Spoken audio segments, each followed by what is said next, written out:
Central New York's next generation of talk radio. 91.059 FM, the Big Talker. It is 22 minutes after 4 o'clock. Glad to have you with us. Glad to be with you. It's 14 global warming degrees outside. Hope you're enjoying it. Snow is coming. Phone number here, 425-1059. I'm your host, your equal opportunity lawyer. I am pleased to tell you that Gary Lucas is with us from United Financial Services. And Gary, you actually do a show here about once a month, right? Yeah, third set every month, Gary and Mike, in your business. In your business, okay. I thought you were. What's he talking about? He's getting in my business. All right, I'm in a strange mood today. It's probably because I know the pending snow is going to kill us all. But anyway,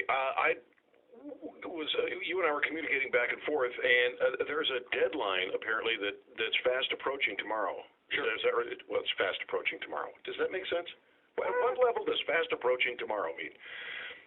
It's either fast approaching or it's tomorrow. But anyway, it is for what? For parents and people who are trying to save for kids' college educations? Yeah, here's what happens. Anybody that wants any sort of financial aid typically has got to fill out financial aid forms. The main one is called the FAFSA form, and there's another major one. It's called the CSS profile form. But here's the thing. Financial aid is awarded on a first-come, first-served basis. All right, so if you don't fill out either on time or you fill out late, you're going to lose out on a lot of money. Now, one step further, some schools actually put a timeline or a priority deadline on when you can fill these forms out. So tomorrow, it's February 1st, a few schools in the area and in New York State actually have that priority deadline. In fact, I've got a couple here written down. For example, Syracuse University, Lemoyne College. Those are two big ones. So if you wait until after tomorrow to fill these forms out, you could easily be losing thousands of dollars in free money. Wow. Well, you don't want to do that. You certainly don't want to do that. So where do you get the forms? From the campus or on? No, it's a good question. Everybody that wants to have any sort of financial aid in the U.S. has got to fill out what's known as a FAFSA form. And you can go online to fill that form out. It's www.fafsa.ed.gov. So fafsa.ed.gov. You better spell FAFSA. FAFSA, Free Application for Federal Student Aid, is what it actually stands for. Federal money. There it is. Tax dollars. Tax dollars. Now, here's the thing, though. Just because you fill that form out, you may actually be getting money from the school as well. In other words, they won't give you money unless you fill that form out, too. Okay. Then we'll let you keep going. So now, also, Ithaca College, for example, has the deadline of February 1st. Elmira, Fordham, St. Lawrence, Union College, for example. So if you have kids going to those schools, you need to get that form filled out by tomorrow. Otherwise, you could be losing even tens of thousands of dollars. Wow. All right. And now, tell me something.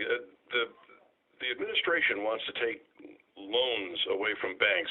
Do you deal with anything along those lines, or do you just deal with investments so that you can, accrue interest and be prepared for college? Do you take care of college loans? Do you get involved in that aspect? Oh, absolutely. Yeah, sure we do. And in fact, yeah, they've totally revamped the whole entire system of college loans. It used to be a lot easier, number one, to get private loans if you needed to.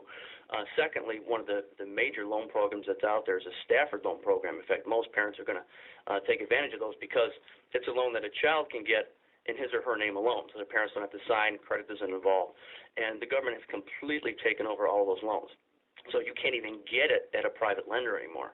And what you'll notice is the government, as they usually do, says, well, we took it over because it was costing taxpayers more money. But what you'll find is by doing that, over the next 10 years, you see that the interest rates on these are scheduled to go up significantly.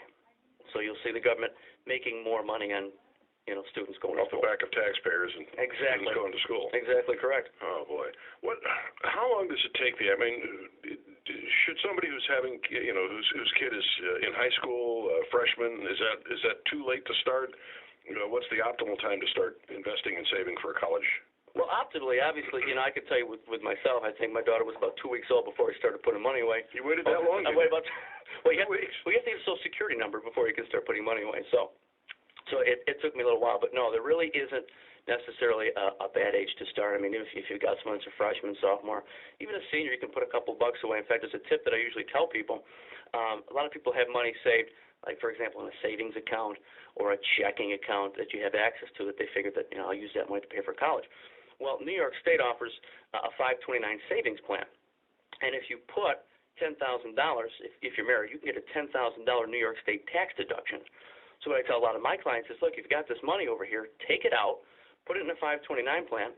I don't care if you take 2 days later and take the thing back out, you get a $10,000 New York State tax deduction at 7%. You just save yourself $700. That'll pay for books for at least a semester. Wow, books, that's a shame. $700. Maybe. It depends on your major. But that's what we're looking at. And like I said, so we've got those deadlines coming up. You're looking at February 15th, a whole host of schools, St. John Fisher, Niagara, Cornell, University of Buffalo, Wells, Geneseo, NYU. So you've got some time for those schools. But if you don't get those forms in and you don't get them done on time, it's going to cost you several $1,000s. What are some of the tax implications? I mean, are there programs out there where I can write off everything I put into Junior's college fund? There is, as far as actually putting money away, really the only thing that you have essentially that's deemed for a college tax break per se is the New York State 529 plan. That's about it. Uncle Sam doesn't offer anything. They really don't, but here's the thing, and here's where I see a lot of parents lose out on tax breaks, and that's when it comes time to fill out your tax return when you have a student in college. Because what happens is there's one form in particular that you need in order to qualify for those tax breaks. And what happens is, and I see it all the time, you get a student that goes off to school, and they have their own mailbox at school, and because it's the quote-unquote student that's really paying the bill, any information goes directly to the student. So you're probably missing what's known as a 1098-T form. So your student probably has it. And I see parents all the time that come in second, third year, I look at their tax return, and there's not a proper tax deduction taken because they never got this form. So if you have a student that's in school now or going soon, make sure that you ask for a 1098-T form. And so especially if you haven't gotten one now, make sure to call the school and say, hey, I haven't received my 1098-T form. Can you tell me when I might be getting that? And then you want to take that to the accountant because you could be missing on $2,500 and on a tax credit. Man, if anybody needs a tax credit, it's anybody in New York. Does United Financial Services have a website?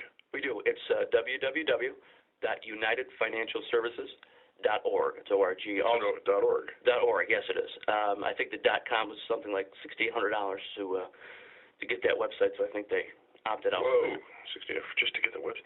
UnitedFinancialServices.org. .org. You can also visit InnovativeCollegePlanning.com. That's a subdivision of United Financial Services. And, all right, so give us a couple more tips. I got about 45 seconds left. 45 seconds. Let's say this. 3 biggest mistakes that I see parents make, especially now filling out these forms. Number 1, you're listing assets on that FAFSA form that we talked about that you don't need to. For example, your retirement assets don't go on that form. Your IRAs, your 401ks, SEP IRAs, they stay off of the form, so don't put them on. Number 2, having exposed assets. In other words, as I mentioned, some parents have money in mutual funds. It's cold out there to have my exposed assets. What happens is those things hurt you when it comes time to pay for college. Having money saved, you get rewarded, you think, for saving money for college, but you don't get penalized. So there are ways that you can reposition your money so that it doesn't cost you. That's number 2. And number 3, not filing at all. You know, if you think you make too much money to qualify for financial aid, you may want to guess again. I've had people that are millionaires that I've gotten $20,000, $30,000 over the course of 4 years. So those are the biggest 3 tips I would say that you want to follow. Yeah, that's it's a lot of money to be saving. Oh, it is. And I figure the average person spends about an extra $25,000 out of their pocket that they don't need to. Now, in 10 years' time, that $25,000 could easily be $50,000. In 20 years, $100,000, $75,000. That's a lot of money to use for retirement that you're throwing out the window. It is UnitedFinancialServices.org. UnitedFinancialServices.org. Call Gary Lucas. He's been on the show before. He's got a show that he airs here. I don't want it to sound like an infomercial, but we've got a kind of an informal relationship. He sent me an email. He said, this is the date. We want to get this done by tomorrow. Let listeners know. So we did it as a service, and I got to tell you, I think this guy's worth checking out. It's UnitedFinancialServices.org. Save yourself some money, get junior a college education, and hopefully his future will be brighter than ours. Gary, thank you for stopping by. I appreciate you having me back. All right, quick break. We'll be back. You are listening to Central New York's most stimulating talk, 105.9 FM, The Big Talker.